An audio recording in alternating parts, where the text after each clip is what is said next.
Tudo pronto, então salve, salve galera. E aí, como é que vocês estão? Tudo bem com vocês? Bom dia, boa tarde, boa noite e boa madrugada pra você, concurseiro. Pra você, concurseiro aí, nas carreiras policiais. Espero que todos estejam muito bem. E como eu sempre inicio os vídeos falando, e quem fala é o Jardel, professor, mentor e pesquisador em Direito. E hoje daremos continuidade aí à nossa aula de Direito Constitucional. Tá, gente? Sem mais delongas, eu só peço para você que está assistindo essa aula aí, abre a sua Constituição, tá? Para que você faça as anotações, para que você sublinhe aí pontos de cobrança das bancas, que você tenha uma experiência ótima aí na resolução das questões. Beleza? Vou entregar ouro aqui para você que está assistindo essa aula. Show? Vamos que vamos. Nosso item de retomada, gente, nosso item de retomada ficou como as medidas coercitivas que são adotadas no estado de defesa. Um dos princípios que eu disse para vocês é que o estado de defesa ele é excepcional, tá? Excepcional, necessário e temporário. Excepcional porque acontecem situações realmente excepcionais, tá, gente? E essas situações excepcionais, elas requerem, ou seja, nessa situação excepcional requer também uma aplicação de medidas também excepcionais. Não acontecem no dia a dia e é o que justamente a gente vai ver hoje, tá? Então vejam, ó, o parágrafo 1º do artigo 136 diz o seguinte: o decreto que instituir o estado de defesa, ele determinará o tempo de sua duração, ou seja, temporariedade, tá? Especificará as áreas a serem abrangidas e indicará, nos termos e limites da lei, as medidas coercitivas a vigorarem entre as seguintes, tá? Quais são, então, as medidas coercitivas que podem ser adotadas no estado de defesa? Inciso 1. Restrição, gente, aos direitos de... Não sei se vocês sabem, mas vocês possuem o direito de reunião. Ou seja, vocês podem se reunir pacificamente para fazer uma passeata, um protesto, tá? No estado de defesa, esse direito ele vai ser restrito. E essa restrição, ela abrange também, ela atinge aí o seio das associações. Ou seja, imaginem que eu e você, a gente faz parte da Associação dos Estudantes, tá? E aí o presidente decreta o estado de defesa. A gente pode se reunir para fazer nossa reunião mensal enquanto houver o estado de defesa? Não. Tá? Então, se a gente participa dessa associação dos estudantes no estado de defesa, a gente não pode realizar reunião. Imaginem e percebam que situações tão drásticas, né? Situações tão drásticas, tá? Então, restrição ao primeiro direito aí fundamental, direito de reunião. O outro direito é o sigilo da correspondência. A gente tem direito à intimidade, tá? Ou seja, ninguém pode acessar a nossa correspondência. Antigamente a gente falava e recebíamos também muitas cartas, né? Acontecia muito de receber cartas. Então, quando a gente recebe uma carta, a gente tem aí o sigilo de correspondência, ou seja, o Estado ou qualquer pessoa, elas não podem ter acesso à carta, ou saber quem mandou, qual é o conteúdo, tá? Só que quando houver o estado de defesa, aí aqui, galera, o Estado ele pode ter acesso às suas cartas e hoje em dia, já a gente podendo fazer uma evolução disso, do que era cartas, hoje na verdade, os nossos e-mails, né? Então, no estado de defesa, o Estado ele pode ter acesso às nossas cartas, conteúdo e remetente, no caso, e os nossos e-mails também, conteúdo e quem enviou, né? Então, fiquem com essa ideia aí. O Estado de defesa restringe o direito de reunião, ainda que no seio das associações, e o sigilo das correspondências. Só uma observação rápida.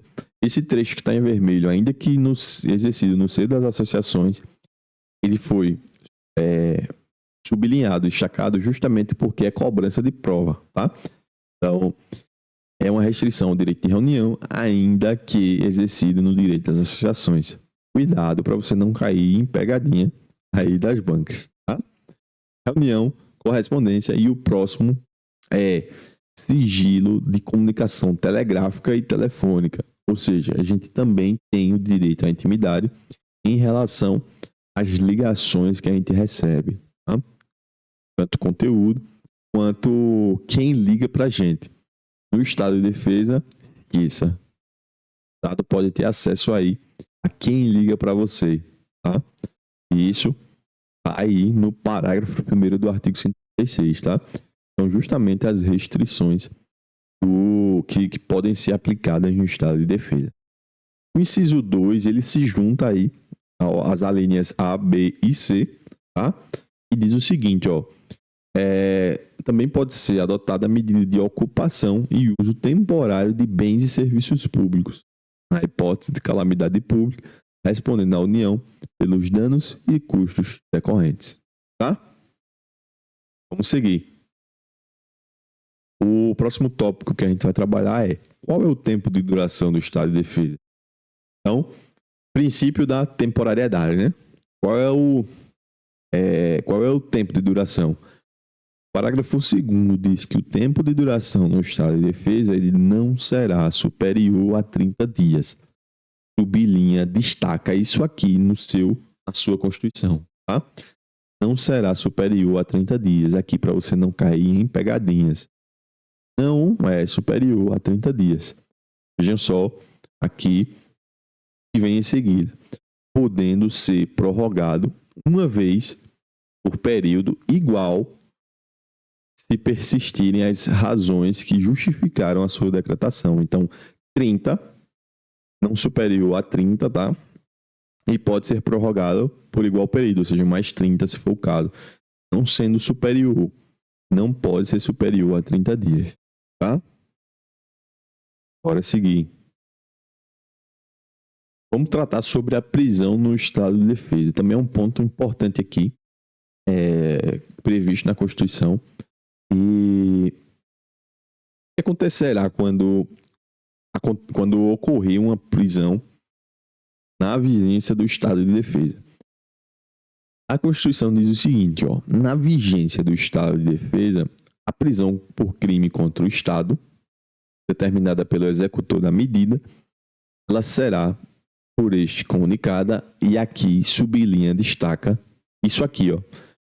Ela será por este comunicada imediatamente ao juiz competente. Ou seja, imagine que o cidadão ele comete um crime no Estado, durante o estado de defesa, e ele é preso. Tá? Essa prisão ela tem que ser comunicada imediatamente ao juiz. Se ela não for legal, ele vai relaxar essa prisão, ou seja, ele vai dar o alvará de soltura para o cara vai sair. Facultado, e aí outra palavra que você vai sublinhar, vai destacar, facultado ao preso requerer exame de corpo de delito à autoridade policial. Ou seja, a pessoa que foi presa, ela vai, é uma faculdade dela, uma possibilidade dela requerer aí ao delegado de polícia o exame de corpo de delito, tá? Então, pontos importantes para você sublinhar. Essa prisão ela tem que ser comunicada imediatamente, tá? Cuidado com isso aqui, porque a banca pode colocar, tem que ser comunicada em 24 horas, por exemplo. Tá errado. É imediatamente, tá? E se ele quiser, se a pessoa que foi presa quiser, ela pode, é uma faculdade, ela pode requerer ao delegado o exame de corpo de delito, tá? No inciso 2, a comunicação será acompanhada de declaração pela autoridade do estado físico e mental do detido no momento de sua autuação. O cara foi preso e aí a comunicação da prisão ela tem que ser acompanhada. O delegado tem que dizer qual é o estado físico e mental da pessoa que foi detida no momento da sua autuação. Tá, gente? A prisão ou detenção de qualquer pessoa, e aqui sublinha isso aqui também, que é de extrema importância, tá? A prisão ou detenção de qualquer pessoa, ela não pode ser superior a 10 dias, gente. Não pode ser superior a 10 dias. Salvo quando autorizado pelo Poder Judiciário. Outro ponto aí para você sublinhar. Então, não pode ser superior a 10 dias, salvo quando o juiz autorizar isso. Ou seja, regra, não pode ser mais 10 dias. Exceção, quando o juiz autorizar. Beleza?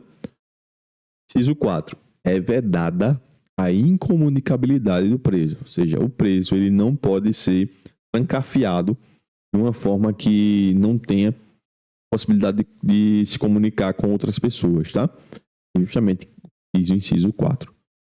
Show? Beleza, gente? Esse tema é um tema cheio de detalhes e por isso que eu disse que é importante aí vocês anotarem, sublinharem, fazerem as suas anotações aí para que vocês fiquem afiados no conteúdo, beleza? Quando o presidente da República decreta o estado de defesa, essa decretação ela passa por um controle político. Isso quer dizer, professor? Quer dizer que tem uma pessoa que fiscaliza, e aqui a gente vai ver que não é uma pessoa, mas sim o Congresso Nacional, mas quer dizer que tem uma pessoa que fiscaliza se a decretação ela foi devida ou foi indevida. Vejam o que está no slide. Ó.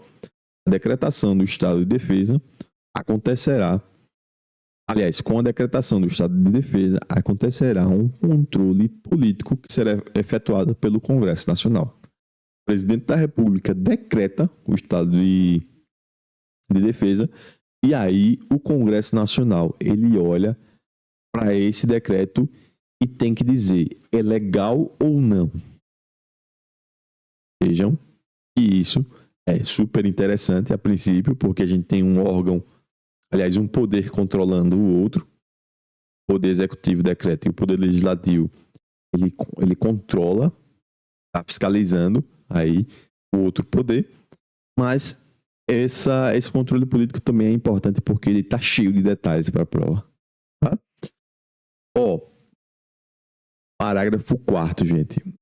Decretado o estado de defesa ou sua prorrogação, o presidente da República, quando é que o presidente da República tem que comunicar a decretação? Dentro de 24 horas. Ele submete o ato com a respectiva justificação ao Congresso Nacional. Então, dentro de 24 horas, sublinha, anota isso que é importante. Prazo. 24 horas ele tem que submeter ao Congresso. E o Congresso, aqui eu esqueci, peço até perdão que eu esqueci de fazer, mas sublinha esse outro texto. O Congresso ele decide se é devido ou não o estado de defesa por maioria absoluta. Cuidado para você não cair na pegadinha da maioria relativa. Então, o Congresso Nacional decide por maioria absoluta, tá? Se o Congresso Nacional estiver em recesso, vamos supor que aí os deputados e os senadores estão lá em recesso, o Congresso ele vai ser convocado extraordinariamente no prazo de 5 dias. Outro prazo importante para você sublinhar, para você rabiscar aí no seu material. Prazo de 5 dias. Então, comunica em 24 horas. O Congresso decide por maioria absoluta. Se o Congresso extraordinariamente tiver em recesso, ele é convocado no prazo de 5 dias. Então, 24 horas, maioria absoluta. Extraordinariamente, 5 dias. 24 horas, comunicação. O Congresso decide por maioria extraordinariamente no prazo de 5 dias. Tá? Parágrafo 6º. O Congresso Nacional apreciará o decreto dentro de 10 dias. O presidente tem um prazo de 24 horas para submeter. O Congresso decide por maioria absoluta. Tá? E aí o Congresso ele tem 10 dias para analisar isso aí. Ele tem 10 dias para analisar o decreto. E esses dias eles são contados do recebimento, tá? E mesmo assim, devendo continuar funcionando enquanto vigorar o estado de defesa. Ou seja, enquanto houver o estado de defesa, o Congresso Nacional tem que funcionar. Então, de novo, aqui, vem comigo nos prazos, para eu martelar esses prazos na sua cabeça, para você não esquecer. O presidente submete 24 horas, o Congresso decide por maioria absoluta.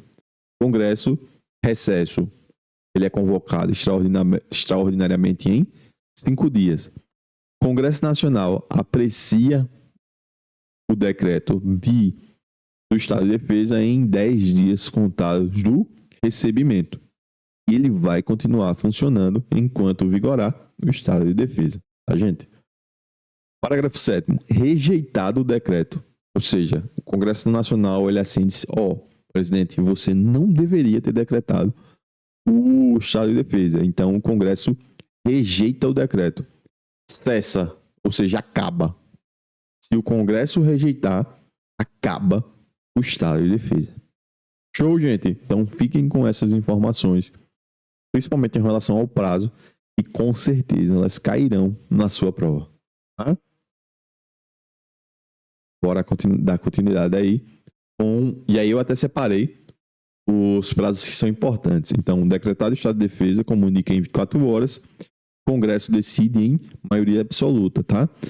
Congresso em recesso, convocado no prazo de 5 dias, tá? Prazo para o Congresso apreciar, ou melhor, analisar o decreto, 10 dias contados do seu recebimento. Bora agora, superando o estado de defesa, bora para o estado de sítio. E aí eu coloquei a foto de um sítio mesmo para você lembrar isso aí quando você for fazer a sua revisão, tá? Foi o que eu disse para vocês. Além do estado de defesa, a gente tem o estado de sítio. O estado de defesa é um estado que vocês viram que tem muitas... a adoção de muitas medidas que são drásticas, mas pode piorar. O estado de sítio ele vem piorando com medidas mais drásticas do que as que nós vimos aí no estado de defesa, tá? Olha o que eu coloquei no slide. Outro ator super importante do sistema constitucional de crises é o estado de sítio.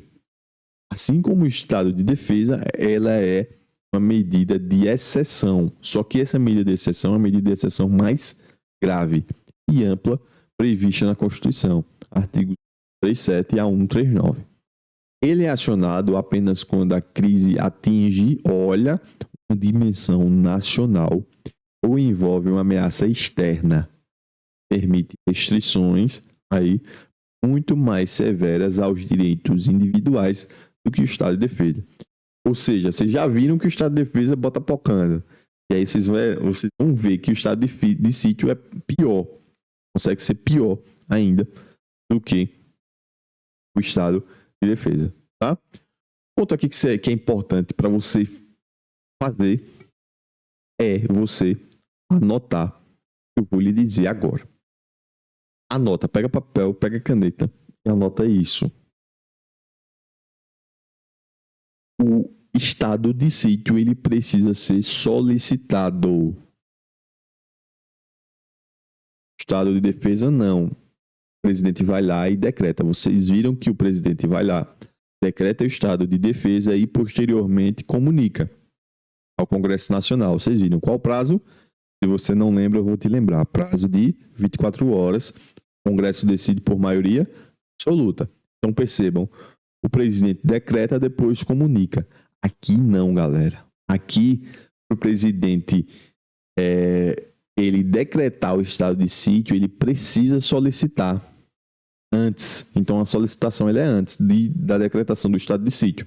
Tá? Anota isso no seu caderno. Isso é de extrema importância, porque as bancas cobram isso. Então, estado de defesa decreta, depois comunica. Estado de sítio comunica antes para poder decretar. Tá? Se quiser anotar isso no seu caderno dessa forma, show, vai ficar muito legal para vocês. Vejam o que é que diz, deixa eu passar. Vejam o que é que diz o artigo 137, que é ele que trabalha aí o estado de sítio. Ó. O presidente da República pode, sublinha a palavra pode, ouvidos o Conselho da República e o Conselho de Defesa Nacional. Aqui serve a mesma coisa que eu disse a vocês do estado de defesa. É meramente opinativo, não vincula o presidente da República. E esse presidente da República, ele solicita o estado de sítio. Professor, mas ele solicita a quem? Ele solicita ao Congresso Nacional a autorização para decretar o estado de sítio nos casos de... São duas situações. A primeira, comoção grave de repercussão nacional ou ocorrência de fatos que comprovem a ineficácia tomada durante o estado de defesa. No inciso 1, além da comoção grave, tem a outra situação de que o presidente decreta o estado de defesa e aí a gente olha e diz, não serviu de nada o estado de defesa. E aí o que é que o presidente pode fazer? Pode ir para o estágio 2, que é decretar o estado de sítio. Então não funcionou o estado de defesa, estado de sítio. E o inciso 2, declaração do estado de guerra ou resposta à agressão armada estrangeira. Vou dar um exemplo, próximo slide, com esse inciso 2. Imaginem que um país vizinho ou uma potência estrangeira, por razões políticas, territoriais ou econômicas, essa potência envia forças militares, exércitos, frotas navais ou esquadrões aéreos, invadem e ocupam partes do território brasileiro, como uma faixa de fronteira. E aí, o que a gente pode fazer para se defender? Em uma das situações, a gente pode decretar o estado de sítio. E é quando acontece uma declaração de guerra, ou seja, a gente declara guerra com outro país, ou quando a gente vai responder, e essa resposta é uma resposta a uma agressão armada estrangeira, tá? Então o presidente pode aí solicitar, ele não decreta, solicita ao Congresso Nacional, na verdade ele decreta, mas antes de decretar ele solicita ao Congresso Nacional autorização para decretar estado de sítio, tá, gente? O estado de sítio, como vocês viram, no princípio da temporariedade, ele é um estado que é breve, né? Então, o parágrafo único diz justamente isso. O presidente da República solicitar autorização para decretar o estado de sítio ou sua prorrogação, relatará os motivos determinantes do pedido, devendo o Congresso Nacional decidir por maioria absoluta, tá? E aí solicita ao Congresso Nacional que decide por maioria absoluta também. Esse decreto ele tem que indicar sua duração, as normas necessárias à sua execução e as garantias constitucionais que ficaram suspensas. Ou seja, a gente vai ter mais restrições do que o estado de defesa e piores, tá? E depois de publicado, o presidente da República designará o executor as medidas específicas e as áreas abrangidas. Tá, gente? Então, eu vou consignar aqui a brevidade do estado de sítio como nosso item de retomada da nossa próxima aula, para o conteúdo não ficar grande. Espero que vocês tenham gostado. Se está te ajudando, dá o like aí. Mais importante, compartilhe esse vídeo com outras pessoas para que a gente consiga atingir aí muitas outras pessoas, né? Possa ajudar muitas outras pessoas. E não só isso, tá com dúvida, deixa a dúvida aqui nos comentários. Se quiser também entrar no grupo do WhatsApp dos inscritos do canal, vou deixar o link aqui embaixo. Pode entrar, sem problema nenhum. Muito obrigado pela sua audiência, gratidão demais pela sua audiência por estar aqui com a gente sempre, fortalecendo o canal. Espero que vocês estejam gostando, bons estudos e até a próxima aula. Valeu, gente!